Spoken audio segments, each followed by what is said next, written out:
Bawanti atas waktunya yang diberikan untuk saya.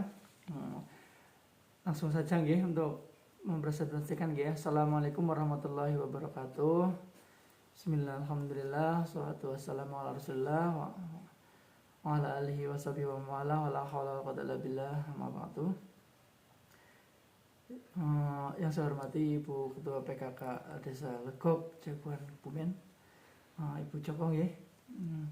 Dan juga yang saya hormati para ibu-ibu sedaya nggih, anggota PKK Desa Legok Jagoan ini, dan juga untuk teman-teman kami, teman-teman sejawat yang berbahagia.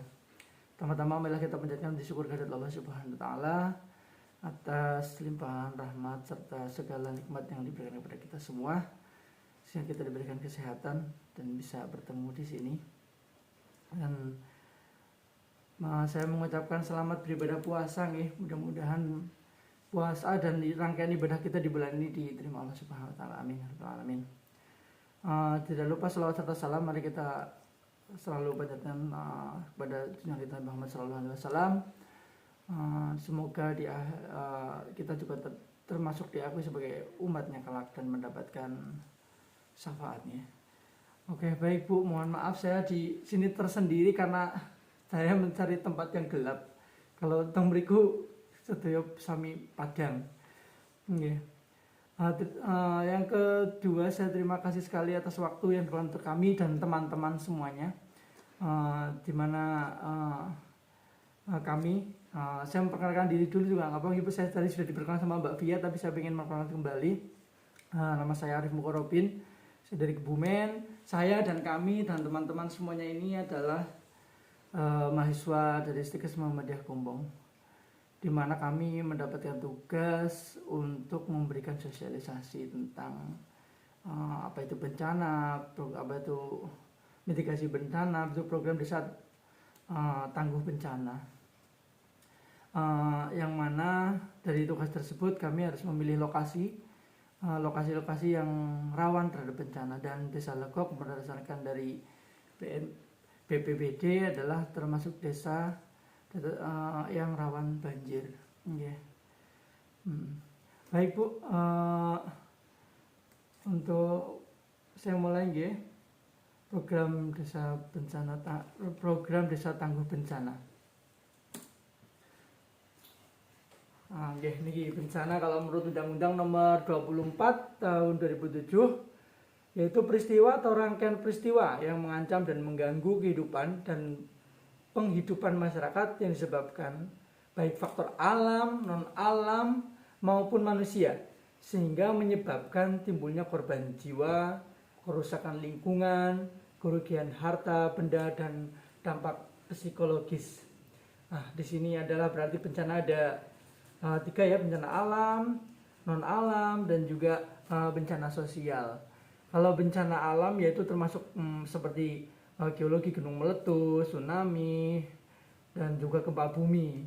Dan tapi kalau untuk juga bisa banjir, hidrometeorologi itu termasuk banjir, itu termasuk yang potensi di sini adalah banjir. Itu termasuk dari peristiwa alam. Dan kalau bencana dengan peristiwa non alam ya seperti pandemi, epidemi, penyakit tanaman, hewan, terus teknologi kayak kebakaran hutan itu juga termasuk dari non alam. Untuk bencana sosial bisa konflik, terorisme juga masuk bencana sosial. Ya, karena di situ ada korban di sana. Selanjutnya ini untuk non alam, bencana sosial. Ini untuk desa tangguh bencana. Desa tangguh bencana, apa itu disebut desa tangguh bencana? Untuk desa tangguh bencana adalah desa atau kelurahan yang memiliki kemampuan mandiri untuk beradaptasi dan menghadapi potensi ancaman bencana, serta memulihkan diri segera dari dampak-dampak bencana yang merugikan. Seperti contohnya di Desa Legok ini. Di Desa Legok ini adalah desa yang berpotensi adanya banjir. Karena berdasarkan catatan adalah karena posisi dari desa ini termasuk legok. Kalau legok dari bahasa Jawa sebenarnya dataran yang rendah gitu. Jadi di dataran tersebut sangat memungkinkan jika terjadi curah hujan yang tinggi, debit air dari sungai yang besar, dan kebetulan memang Desa Legok ini kan berdekatan sekali dengan Sungai Lukulo. Nah, ketika debit airnya tinggi, curah hujan tinggi, debitnya nanti akan berkumpul di sini dan ya memang ya mau nggak mau rawan ya terhadap banjir. Dan saya yakin ibu-ibu semua lebih mengetahui dari beda saya karena ibu-ibu semua berada di sini. Ya.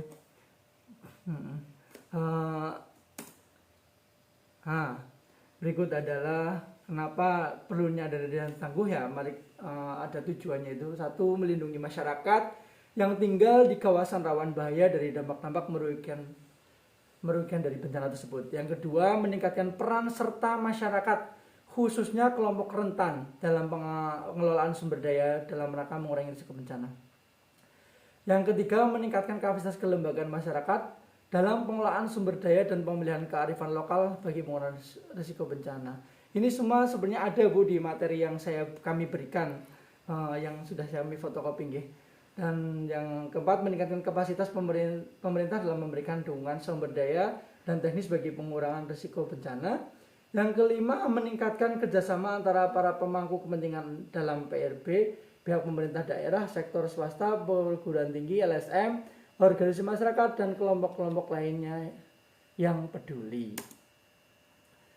Nah, kenapa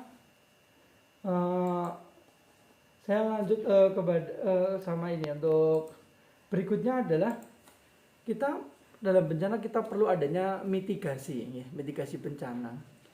Apa itu mitigasi bencana? Mitigasi bencana adalah upaya yang dilakukan untuk mengurangi dampak bencana, baik secara fisik, struktural, melalui pembuatan bangunan-bangunan fisik, maupun non-fisik struktural, melalui perundang-undangan dan pelatihan. Ya, kelihatannya nampak kayak apa sih itu maksudnya ya, intinya mitigasi bencana ya untuk mengurangi dampak-dampak dari bencana itu sendiri jika terjadi. Untuk pada mitigasi bencana itu ada prinsip-prinsip penanganan bencana dan juga ada asas penanganan bencana. Untuk tahapan penanganan bencana bisa ada 3 ya. Sebelum terjadinya bencana, yang kedua saat terjadinya bencana, yang ketiga sudah terjadinya bencana. Nah, untuk mitigasi bencana ini masuk dalam sebelum terjadinya bencana. Jadi kita mempersiapkan ya untuk sebelum terjadi menjadi memberikan suatu tahapan-tahapan yang bertujuan untuk menghalau bencana tersebut supaya mengurangi atau meniadakan hal-hal yang bisa dari dampak bencana itu sendiri. Untuk pada saat mitigasi bencana terutama adalah dalam sebelum terjadi bencana adalah pencegahan, adanya mitigasi, adanya kesiapsiagaan. Pada saat terjadi, berarti pada saat terjadi perlu adanya tanggap darurat, tindakan-tindakan dilakukan seketika sebelum pada saat sudah terjadinya suatu kejadian bencana. Peningkatan pengkajian cepat terhadap lokasi kerusakan dan sumber daya, pencarian, penyelamatan dan evakuasi korban, pemenuhan kebutuhan dasar dan pemulihan dengan segera sarana-sarana kunci itu pada saat terjadi bencana. Dan untuk sesudahnya masih juga perlu kita lakukan pengelolaan terjadinya bencana seperti untuk rehabilitasi dan rekonstruksi. Untuk hal tersebut yang ketiga itu adalah pembangunan sarana dan prasarana dasar seperti jalan, listrik, air bersih dan yang sering terjadi kerusakan. Itu hal vital nih teman-teman. Yang kedua, pembangunan sarana sosial masyarakat. Ada masjid, gereja, balai desa, adat dan lain-lain. Dan untuk selanjutnya membantu masyarakat memperbaiki rumah. Yang terakhir, pemulihan kegiatan bisnis dan ekonomi. Itu yang ada pada mitigasi bencana. Ini bencana alam, ada bencana karena ulah manusia juga. Itu bisa bencana alam ya, gunung meletus. Ini contoh bencana, ada banjir, tanah longsor.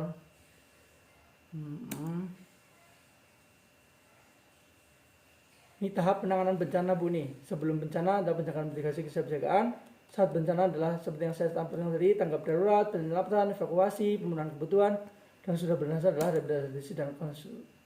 rehabilitasi dan konsolidasi. Untuk evakuasi bencana banjir, untuk evakuasi itu sendiri masuk pada saat terjadi bencana.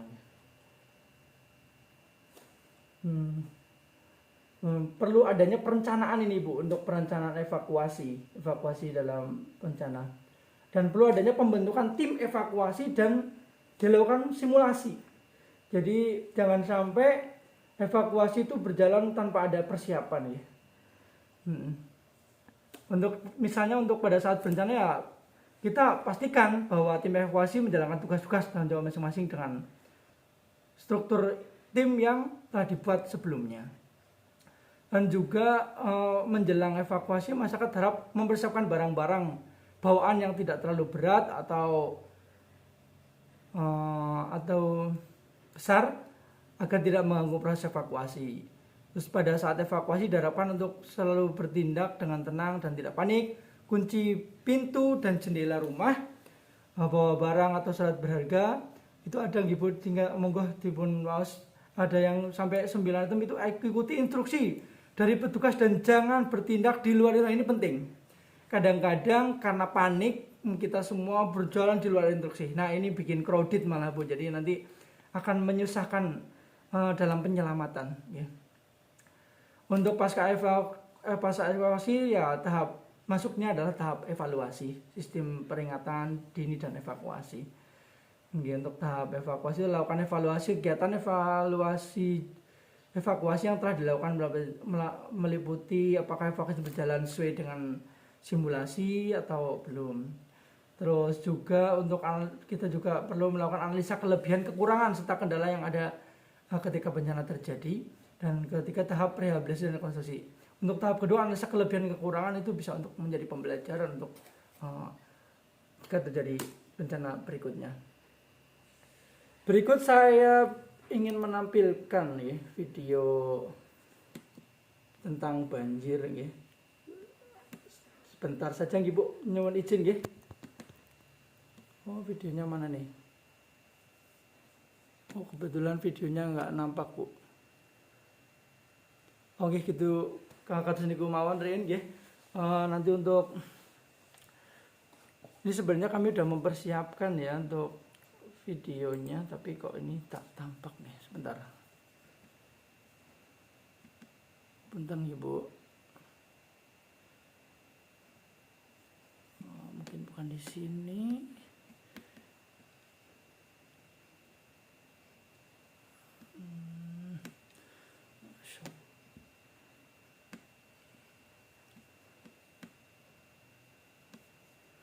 Video ini sebenarnya kami ambil dari BPBD, minta dari BPBD untuk